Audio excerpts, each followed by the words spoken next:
Ginengganyo ni Anay Presidente Rodrigo Duterte mga Pilipino nga padayunon ang ila pagprotesta batok sa iya ginatawag nga mga pagpang-abuso diri sa pungsod. Ini ang mensahe nga ginpahayag sang iya anak nga si Veronica Kitty Duterte samtang nagaatubang sa mga supporters sang Anay Presidente dito sa The Hague, Netherlands. Suno kay Kitty, ginsugiran niya ang iya amay sa mga nagakatabo sa Pilipinas. Lakip na ang protesta nga ginpangunahan sang Iglesia ni Cristo kon INC. Pahayag sang anak, madasig kag malipot lang ang mensahe sang Anay Presidente apang nagbilin ini nga magpadayon lang. Dugang pa ni Kitty, nagapati ang iya amay nga mag-aabot ang tion nga mapuno ang pasensya sa mga Pilipino bangod sa ila ginatanaw nga mga pagpang-abuso. Ginpanawagan naman ni Kitty sa mga Pilipino nga magtindog para sa Pilipinas kag sa ila isig katawo kag nagpangabay nga ipabilin nga malinong ang tanan nga mga lihok.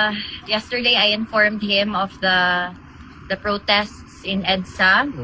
Then today I informed him if tama ba yung pagkabasa ko, extended until July tomorrow, 'di ba? Extended until tomorrow.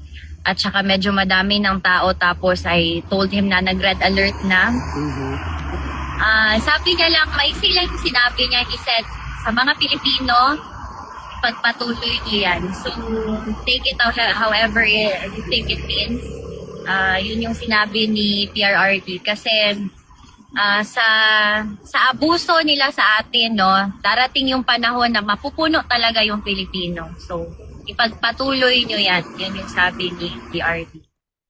Si Kitty Duterte ina nga video message ang ginpagwa antes ginanunsyo sang Iglesia ni Cristo nga natapos na ang ila 3 ka adlaw nga pagprotesta.